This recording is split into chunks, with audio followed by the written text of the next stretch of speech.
And just like that, once again, it's on What's Up World. It's your boy Vic XL. This is the Ridin Durty Radio Show, the Ridin Durty Podcast, where we bring you what's next. Now we're bridging the gap between hip hop and everyday life, man. All the movers, the shakers, and the people in our community, definitely bringing good to the hood, changing things, creating opportunities. All of them tell their story right here. Gotta say one time, WRFG 89.3 FM Atlanta, Georgia, the birthplace of the Ridin Durty Show. Also gotta say what's up to BeatBreakRadioFM.com, one of the spots where you can always check out the replays of the Ridin Durty Show, as well as Spreaker, SoundCloud, Mixcloud, and any of your favorite streaming networks. All you gotta do is type in the words Ridin Durty Radio, and boom, we pop up just like that, man. All right. So we're going to get this show on the road. Today is Monday, July the 2nd. And then we got 2 days before the 4th of July. Haha, the 4th of July. Okay, so first thing I got to say is I want everybody to be safe as the holidays approach. And I want to give y'all some quick celebrity birthdays. Today, again, is July the 2nd. And I got to say happy birthday to female MC Pioneer.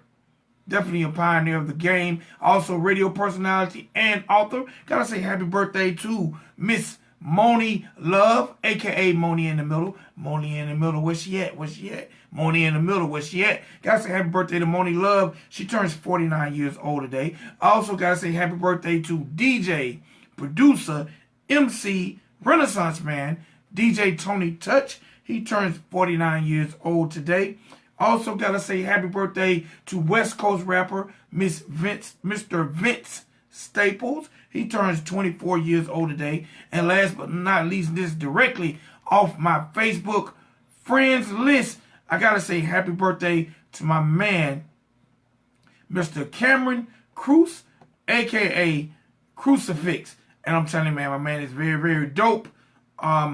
Man, very dope. Been dope for a long time. But I gotta say happy birthday to him, man. Definitely one of my favorite independent artists coming up out the A, man. So again, man, happy birthday to Moni Love. Happy birthday to DJ Tony Touch. Happy birthday to Mr. Vince Staples. And happy birthday to my man Crucifix, a.k.a.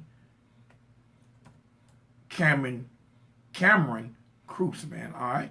All right, now, y'all know this show, the Ridin Durty Show, which is brought to you by the good people over at Dr. Juice Cleansers, right? Dr. Juice Cleansers is an all-natural cleanser that does all kind of amazing, dope things for your body, like help slow down the aging process.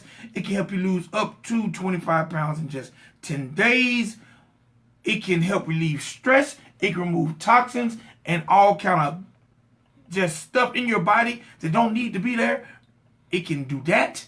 The Ridin Durty Show, we are so proud to say that Dr. Juice Cleanse is one of our sponsors, because me, myself, I lost a large amount of weight on the Dr. Juice Cleanse, okay?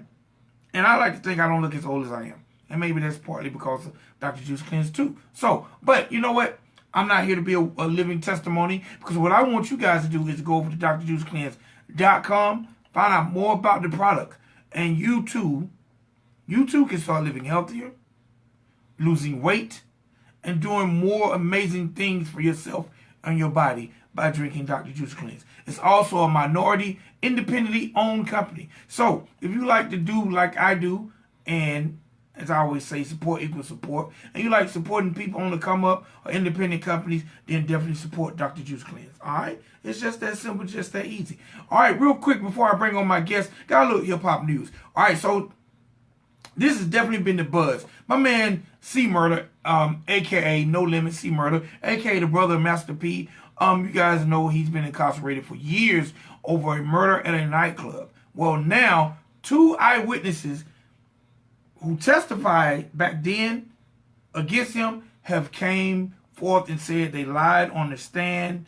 They're seeking protection from local cops because they said they lied and they were forced or coerced into making statements that weren't true. So it seemed like, man, C Murder might be coming home and might not have to serve the life sentence. So hopefully this will transpire and C Murder will be home really, really soon. All right, man, I gotta say one time for Cardi B. Cardi B has become the first female rapper in the history of hip hop to have 2 #1 hits on the Hip Hop 100 chart. In the history of hip hop, she is the first female artist to have 2 #1 hits on the Hot 100 chart in 1 year, man. Congrats to Cardi B, and the baby's on the way. She's also in the news because it seems like her husband, Offset, might have got caught cheating lately, but we'll talk about that a little later. I also got to say one time, my man Drake, he's coming very, very close. Very close. He got maybe a few more days, but he's coming very close to having 1 million sales on his brand new album, Scorpion, in the first week. So we're going to have a, I'm going to wait and say congratulations to him, but he's on pace to hit 1 million in 1 week. So, man, Drake is still doing it, Gotta say, man, that, this has been the sad news we reported earlier last week. My man X, well, they have one of his killers in custody, and they've issued an arrest warrant for the other. And, one time for his mother, she has started a foundation in the late rapper's name. And, man, definitely let's keep his family in our prayers and keep his mom uplifted. But one time for the mother of X, definitely starting the foundation, doing that thing. All right. Now, you've heard me talk about this group, the City Girls. Well, they're definitely doing their thing. They're signed to QC. They're on the come up. But one of the members, JT, seemed like she might have to do a little small bid because she just turned herself in to serve a prison sentence on some fraud charges. So we're going to keep you posted on that and see what's going to happen to JT of the City Girls. All right, ladies and gentlemen, we've given you a little news. Y'all, please excuse my voice. I'm a little hoarse tonight. Gave y'all celebrity birthdays. Told you about our wonderful sponsor. Now it's time for us to tell you about our wonderful guests. And, this show is all about telling stories of the people in our community doing their thing. And tonight is no different than any other night on the Ridin Durty show. So, ladies and gentlemen, boys and girls, I want y'all to get really, really close to your computer or your listening device and welcome to the show. Songwriter, author, creator, Mr. T.Michaels, a.k.a. Mr. Terrence Hancock. How you doing today, sir? I'm all right. How you doing? What's going on with you? Man, I'm doing good. My voice, I don't know if I'm a little stopped. I'm not sure what's going on with my voice, but other than that, man, I'm doing good, and I'm glad to be talking to you, sir. Yes, sir. Yes, sir. All right, so you know what? I like to dive in this thing real early, man, because the show is only 30 minutes. It's their 30-minute exposés about the people we talk to. So I want to get to know Mr. T.Michaels, and we definitely want to talk about the music you've created, and this comic that you have, especially in an era after the way Black Panther came off. We're in an era where minority comics are definitely being talked about and needed. So let's start from the beginning in the story of Mr. T.Michaels. Where's T.Michaels from? I originally hail from Atlanta. More so Decatur, Georgia is where I grew up at. All right, so what was it? Go ahead. What was it like growing up in Decatur? Decatur was, it was different. Everybody that I grew up around Decatur, pretty much came from either you were doing music, playing sports, or you were doing acting, and that's pretty much what it was. All right, so one of the three, you know what I mean? Right. So what was your, being from Decatur, and man, a lot of people don't know, but there's been some amazing groups on the Atlanta scene based out of Decatur. But what was your introduction into music? Like, who were some of the people you ran with that made you even want to indulge in music? Oh, man.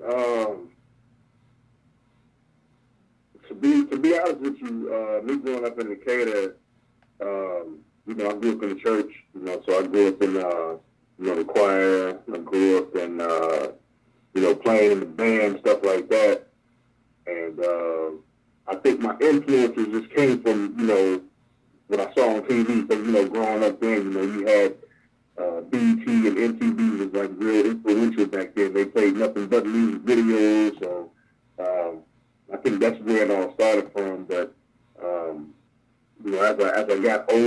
realizing that there were certain people around me, that had talent that I didn't even know about until it was, too late or, was a surprise. So, I really don't want to, name drop too crazy, but I grew up around people who know now as Kerry Hilson. I grew up around Omar Dorsey, who plays on Cool Sugar. So, like, I was around some influential people. Also, Erica Ash, she's an actress now. She's on Uncle Drew and a couple other shows that's out right now. So I grew up around, a few influential people, man. So we kind of vibed off each other. Or you might have seen somebody that, you grew up with, started to actually, get their foot wet in the industry. So it kind of made you want to do, a whole lot more than what you were doing, because if they could do it, you could try to do it too. That type of thing. So. All right. Do you remember what your first accomplishment was that made you say, you know what? Whoa, this thing is really possible? Because a lot of us dibble and dabble in music. It's more like a hobby. But we all hit that threshold where we say, you know what? Maybe this is possible. Do you remember that one event that made you realize, like, hey, man, this is possible and this is what I want to do for the rest of my life? Yeah, I was in high school, and I actually attended high school with a guy named G.A., who was a part of another bad creation. And I remember it was one situation, we left school and headed down to LaFace Records. And I think I was about 17 maybe, and it was my first time actually meeting L.A. Reid. And I think at that particular point, I knew exactly what I wanted to do in pursuing a music career of some sort. Just trying to figure out at that time what I wanted to do in terms of the music. But actually meeting him it blew my mind at that time. So, yeah. All right. So your background is being basically songwriter, composer. Were you ever an artist, like singer or rapper, or did you just help create the music? It all started from singing. I actually had formed my own group at the time. It was 5 of us. So when we first started, we were going around doing shows around Atlanta. We were meeting with a lot of producers around Atlanta at the time. And, after the group had disbanded, I think I just decided to kind of figure out on my own what I wanted to do. And that's when I started getting around a bunch of songwriters that were actually doing stuff and writing for major artists. And that's when it jumped from me being in a group to actually, start to write for other people. Okay. All right. And, I mean, you're definitely credited, man. I've seen you've done radio work, production work, songwriter work, songs that have charted, songs that's been on TV. Tell me a little bit about your discography.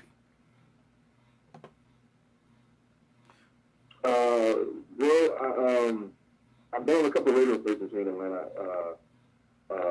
When I first started venturing out on my own, got it with a group of fellas, and we started writing for unknown artists here, and it went from just us being in the studio working on their projects to me actually getting out on my own, started hustling to hit the radio stations to actually get a little bit more, more visible in the game. So I actually had an unknown artist out of Korea who ended up being on Q100. They played her record for like 8 weeks nonstop, which was surprising to me because, I didn't think that, the song for me, even though I wrote the song, I didn't think it was good enough to get airplay, but, I tried to do my hustling with that. And there was another radio show in Atlanta, 95.5 The Beat, that I actually wrote a morning show song for. They ended up playing it every morning, so that felt good. And I just kept grinding, man, and eventually I ended up getting on Selena Gomez's Another Cinderella Story soundtrack, which hit, the Billboard charts, man. We were number 8 on the top soundtracks for that year. So I had a little bit of, a little bit of notoriety, but I kept on, just kept on writing for a lot of people, man. I think that's the one thing that I kind of learned in the game is like consistency definitely, will help you get you where you need to be as long as you just keep on plugging. And that's what I, had been doing the whole time.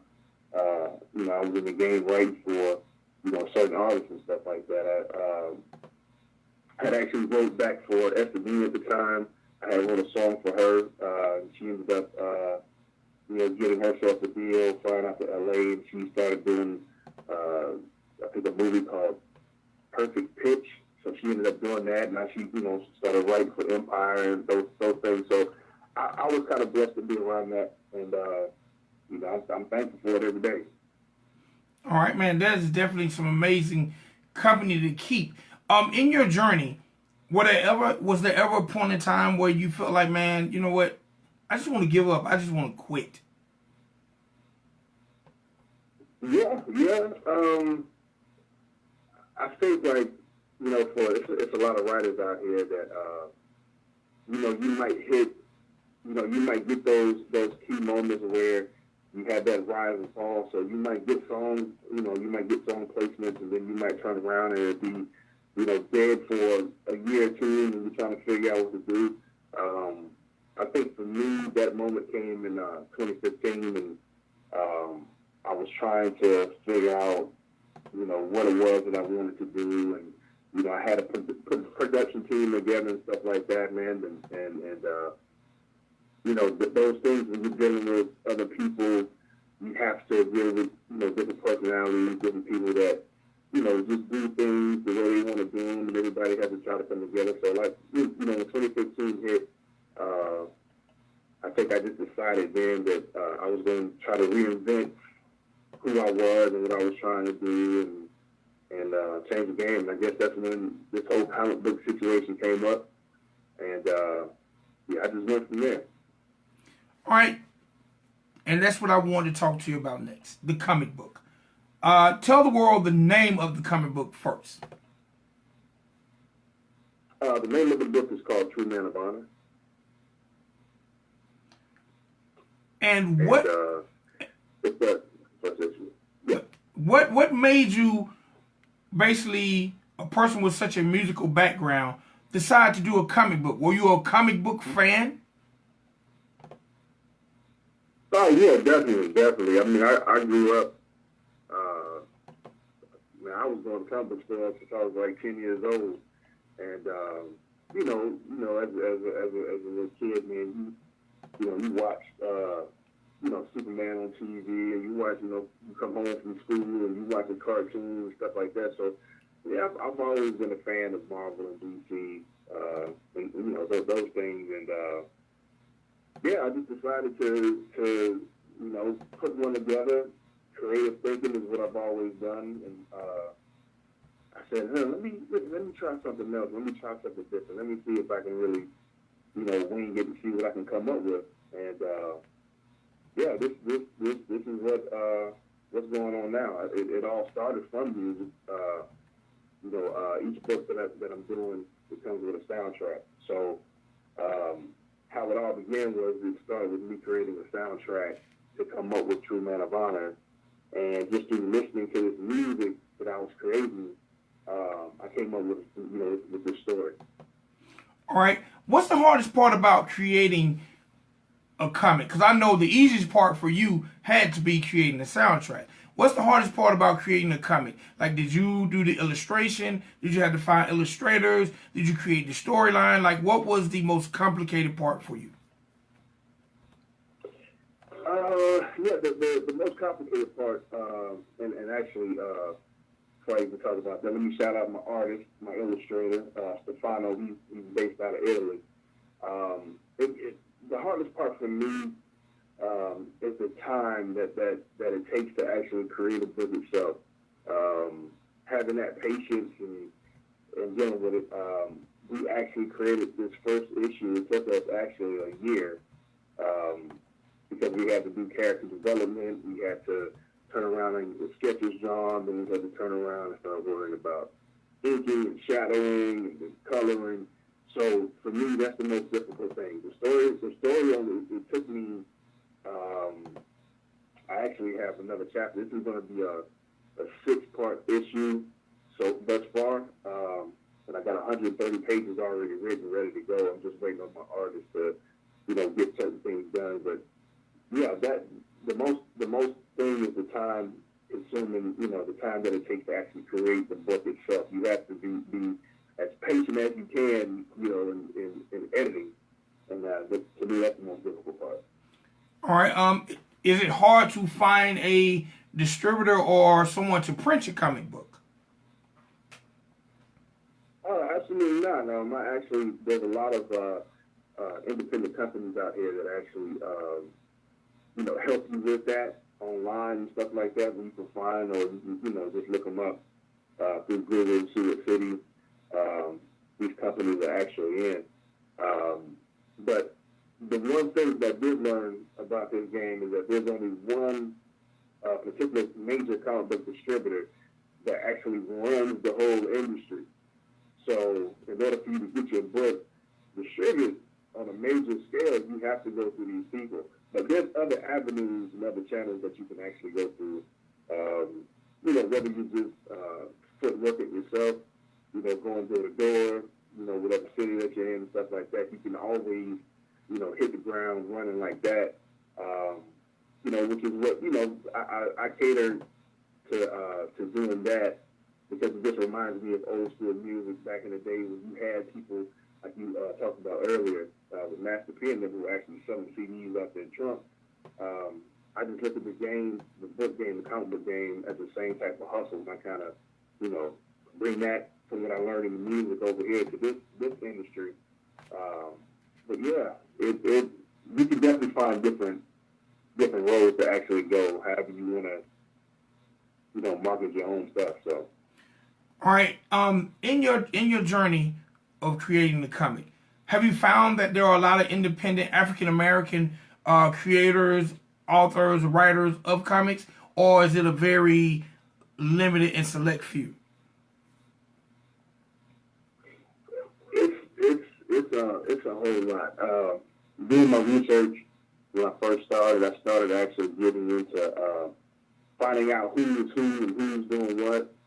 And when I saw that there were a lot of African American authors out here, it blew my mind, because I had absolutely no idea. I mean, you got somebody like me who's coming from the music industry trying to jump into this comic book industry, and it's a completely a whole other world that you're actually walking into, unprepared, unknowing, uneducated.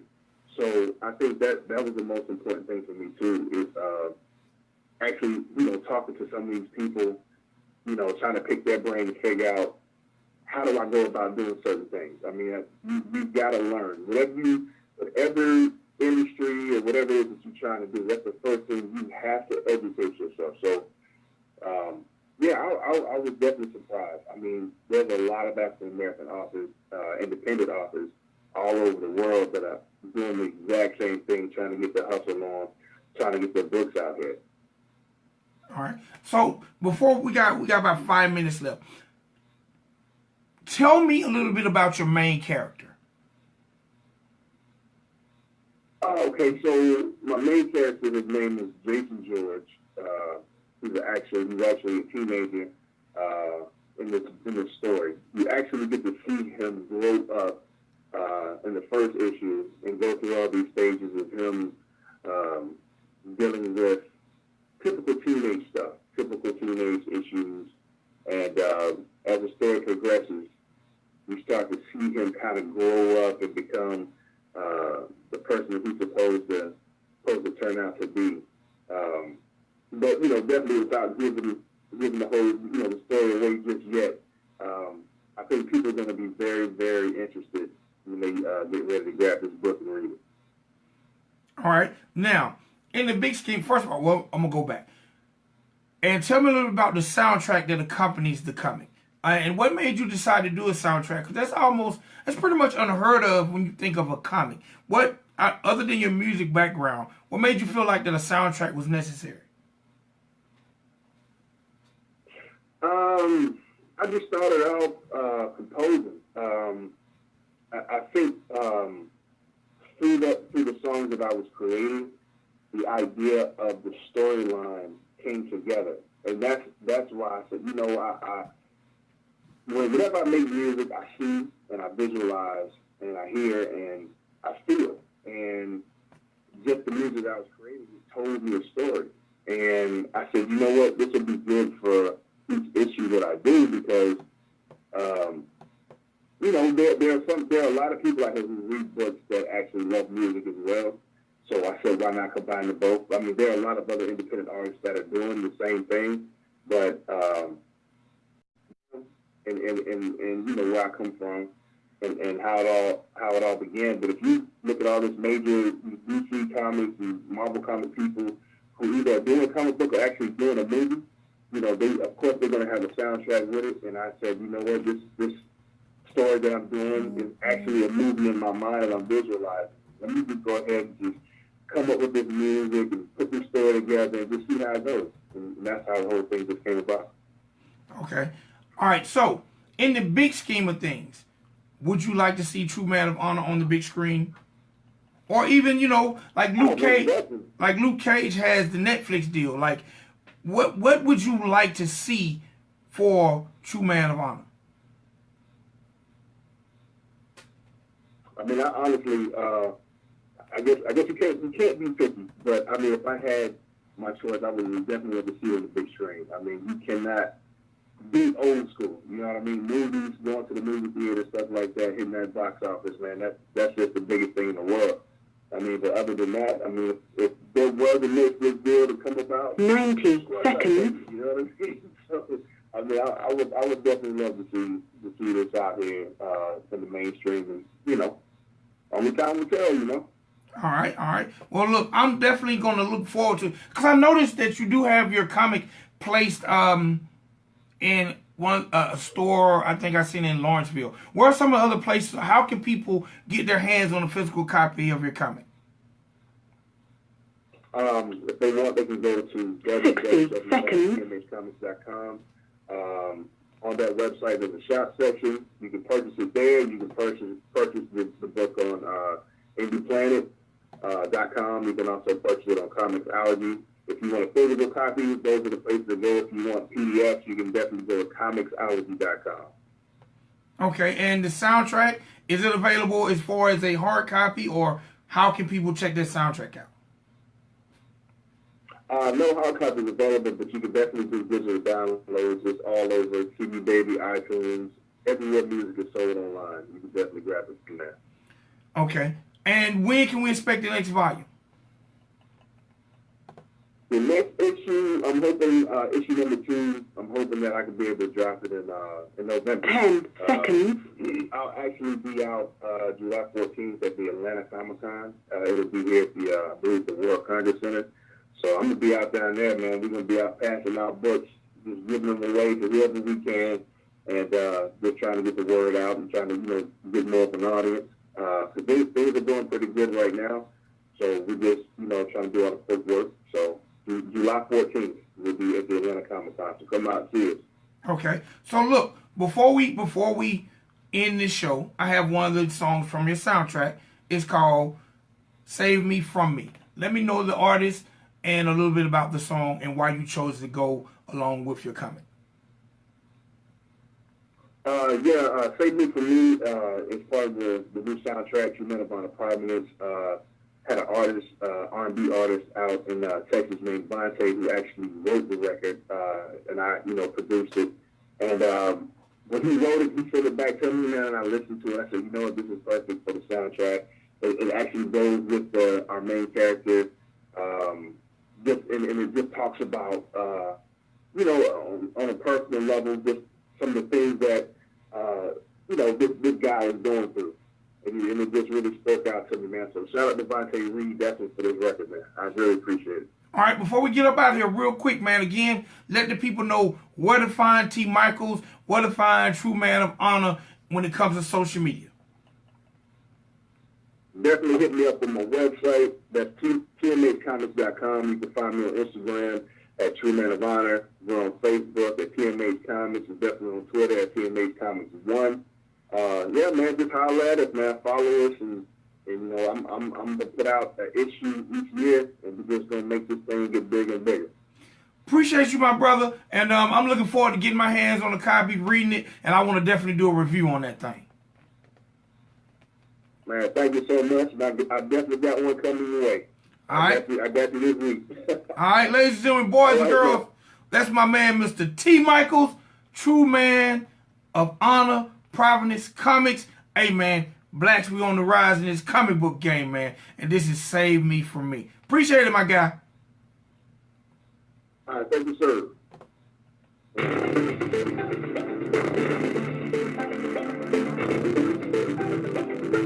On a distance to rescue.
One time, my man,